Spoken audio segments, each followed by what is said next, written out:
戦闘の監獄のリセットプレイ。始まるでー。ああ、パチパチパチ。というわけで、Steam 版ウィザードリー外伝5つの試練のシナリオ、戦闘の監獄をやってくで、よろしくお願いします。ウィザードリーとは何かっていうのは、もう説明せえへんで、端的に言うとダンジョンゲームの代名詞や、5つの試練は、日本産ウィザードリーシリーズの一つ、元は2006年に発売されたものなんやけど、2021年に Steam 版が発売された。基本が単純なゲームだけに、古さみたいなのは全く感じないよね。そこもウィザードリーの魅力の一つなんやろうな。さてこの5つの試練、他のシリーズ作品と大きく違うのが、シナリオエディタの存在。ユーザーがストーリーからダンジョンから、とにかく自由に作成可能。要するにウィザードリースクールみたいなもんがついてると思ってくれたらいい。しかも作ったシナリオはネットで公開可能で、誰でもプレイできる。無料で遊べちまうんだ。普通ウィザードリーシリーズって、1作品1シナリオなんやけど、5つの試練はその名の通り、5本のシナリオがプレイできる。その上ユーザーが作ったシナリオも遊べる。現在その数100以上。ちなみにこれらはすべて、旧版の時に作られたシナリオだよ。実は Steam 版は、まだアーリーアクセス扱いで、シナリオエディタは実装されてない。とはいえ近々実装されることは、すでに公式からアナウンス済み。実装されれば、さらにユーザーシナリオは増えることが、容易に想像できる。要するに、これ1本で一生分くらいのウィザードリーが遊べるっちゅうこっちゃな。コスパすごいおすすめです。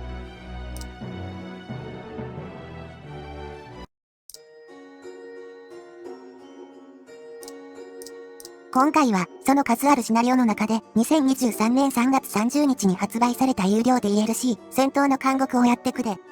実は戦闘の監獄も、元は5つの試練と同じ会社が作ったウィザードリーシリーズの一つ。それをシナリオエディタ機能の応用で、5つの試練上でプレイできるようにしたものなんや。前置き長くなってきたから、ちゃっちゃと始めよか。作品の特徴とかは、プレイしながらおいおい。ちなみに私は、予備知識なしのガチ初見、かつノーリセットでプレイしていくで。それが通用する難易度かどうかすら知らんから、途中で投げたらごめんやで。初回はイントロダクションとして、キャラメイクまでやっていきたいと思います。ほな始まり。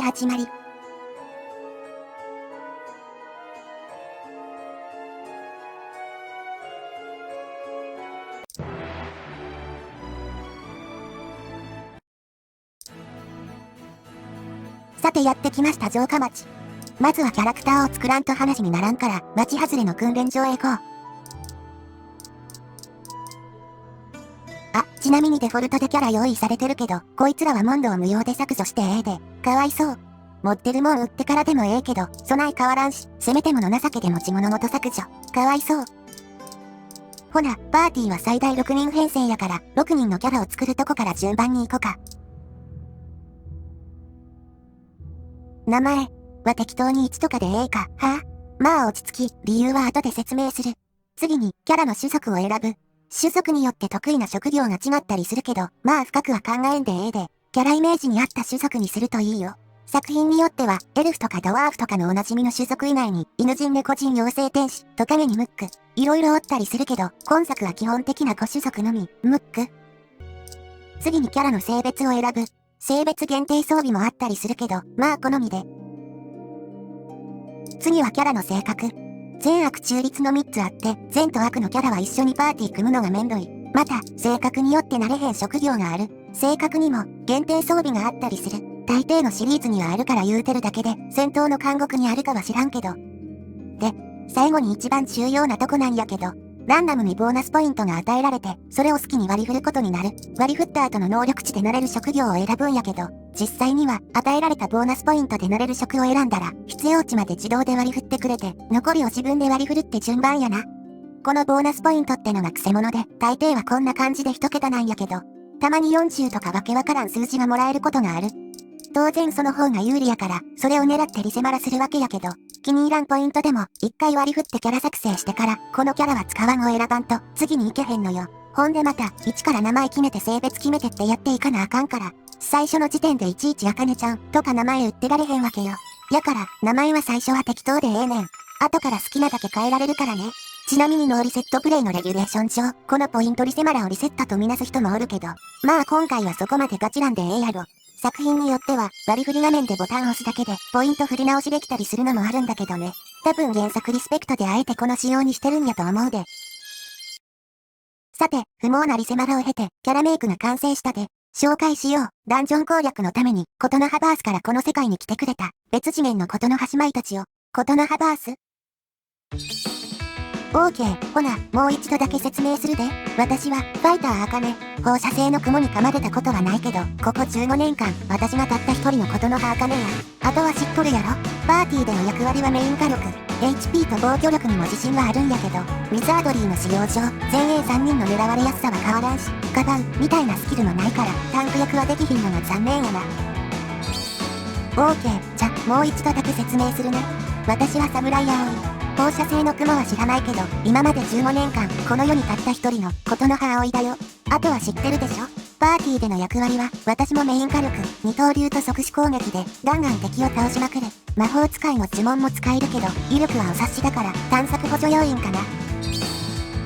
私はシーフ茜。この世にたった一人のことの葉茜や。パーティーでは、隠し扉を見つけたり、敵が落とした宝箱の罠を見破って解除したりする。これができんと、新しいアイテムほぼ手に入らんから、地味やけど重要なポジションなんやで。一応前衛に並んどるけど、戦闘はあんまり。ナイフでチクチクする程度やな。将来的には忍者になれたらええな、とか密かに思っとるで。私の名前はプリースト葵。パーティーでの役割は見たまんま回復。ウィザードリーでは正体以上はほぼ死と同義だから、回復はそこらのゲームより重要。そこそこの武器も装備できるから、先々は後列から攻撃補助もできたらいいけど。どうだろうね。私、ビショップ茜。職業はビショップ名乗ってるけど、役割はアイテム鑑定や。手に入れた正体不明のアイテムを撃ったりできるようにする。私がおらんと、資金繰りが立ち行かんようになるパーティーの屋台骨やで。僧侶と魔法使い、両方の呪文を使えるんやけど、覚える速度はめちゃくそ遅いから、まあ戦力になれるんは終盤やろな。そこはあんま期待せんといて。私は明治葵。パーティーでの役割は範囲火力。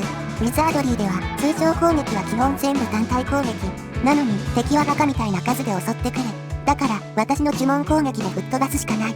キャラごとに敵の撃破数が記録されるんだけど、多分私がダントツになると思う。というわけで、この6人で攻略してってもらう。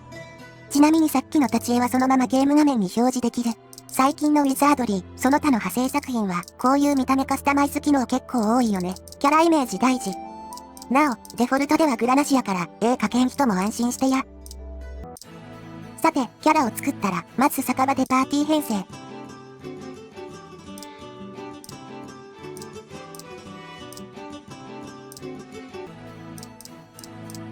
一応、ストーリー確認のために、城にも寄っとこか。実際はクリア報告以外に来る必要ないで。あとは、お店で装備を整える。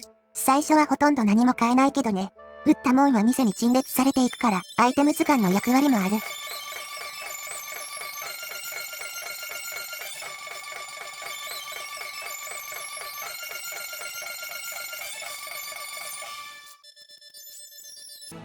これで一通り準備は整ったな。